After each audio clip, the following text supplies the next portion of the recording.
मिलाद मुस्तफ़ा में भी आमद का इंतज़ार होता है, वहाँ भी क़यामत के दिन इंतज़ार होगा, नबी खड़े होंगे कि कोई आ रहा है, किसी के एहतराम में, वरना बिठाया भी जा सकता था।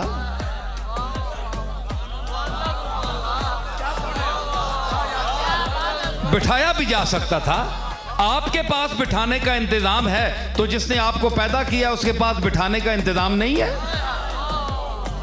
हदीसों में आता है नबी खड़े होंगे, अख्ताब खड़े होंगे, औलिया खड़े होंगे, नुजबा खड़े होंगे, अगवास खड़े होंगे, अब्दाल, नकीब, उलमा, फकीह, मुफस्सिर, मुहद्दिस, तमाम कायनात, दानिश्वर, हर किस्म का इंसान खड़ा होगा।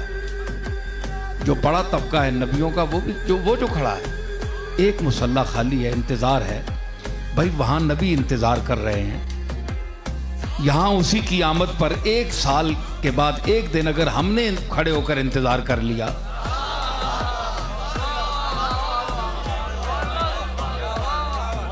देखे ना, वहां हदीसों में आता है नबी खड़े हैं, नबी खड़े हैं, इनकार करे कोई? नबी खड़े हैं, और जिसके लिए नबी खड़े हैं, तो अगर हम जैसे गबी खड़े हो जाएं,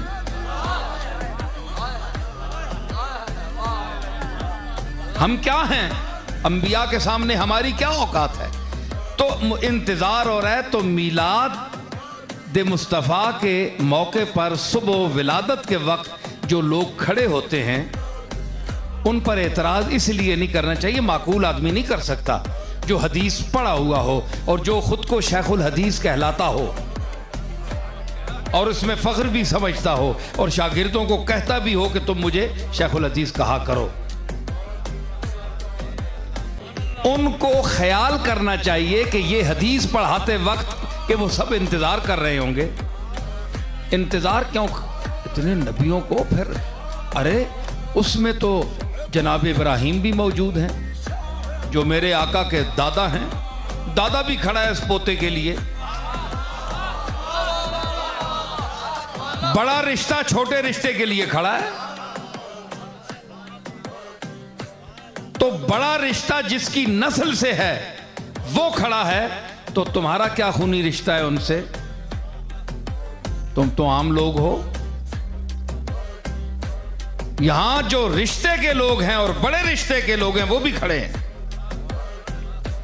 एक मखसूस वक्त के लिए कि वो आ रहा है, कोई शख्सियत आने वाली है। तो अगर उस लम्हे आमद है ना, वो माशर में आमद है और ये दुनिया में आमद है, तो अगर उसके याद के हवाले से दो लम्हा कोई खड़ा हो जाता है तो उस पर कुफ्र के फतवे नहीं लगाने चाहिए। वैसी बात नहीं, आपके उस्ताद आते हैं, आप खड़े हो जाते हैं, बुजुर्ग आते हैं तो खड़े हो जाते हैं, तो ये वो ज़ात है जिसने आपको अपने बुजुर्गों का एहतराम करना सिखाया। वरना आप तो गंवार इंसान थे, आपको तो पता ही नहीं था, छोटे बड़े की तमीज़ है ही नहीं आपसे। ये तो वो आका है जिसने आपको छोटे बड़े की तमीज़ दिखाई।